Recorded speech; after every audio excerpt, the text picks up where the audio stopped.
న్యాయంగా తెలంగాణకు రావాల్సిన కృష్ణా జలాల దోపిడీకి కారణం గత ముఖ్యమంత్రి కె చంద్రశేఖరరావు విధానాలే కారణమని దీనికి నిరసనగా జిల్లా కాంగ్రెస్ కిసాన్ సెల్ ఉపాధ్యక్షులు మరి శ్రీనివాసరెడ్డి ఆధ్వర్యంలో కె చంద్రశేఖరరావు దిష్టిబొమ్మను దగ్ధం చేశారు.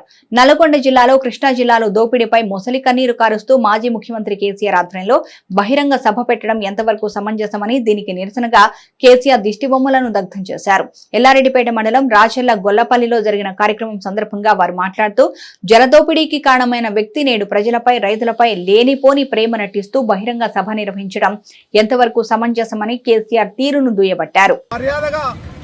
కేసీఆర్ కానీ హరీష్ రావు కానీ కేటీఆర్ కానీ మా కాంగ్రెస్ ప్రభుత్వం మీద చౌకబారు విమర్శలు చేస్తే బిడ్డ మిమ్మల్ని గోరి కడతామని చెప్పేసి హెచ్చరిస్తున్నాం. జై కాంగ్రెస్, జై జై కాంగ్రెస్.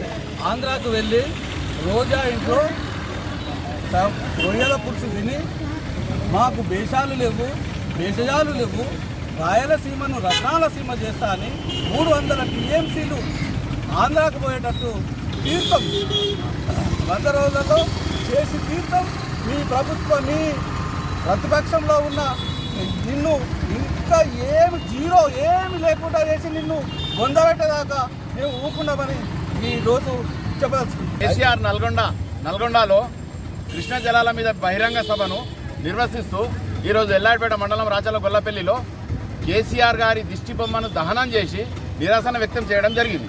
అలాగే 10 ఏళ్లుగా అధికారంలో ఉన్న కేసీఆర్ పాలమూరు ప్రాజెక్టుపై వివక్ష చూపి ఇప్పుడు మాట్లాడడం విడ్డూరంగా ఉంది. ఎందుకంటే చేసిన పాపాలు బాగైపోయినాయి.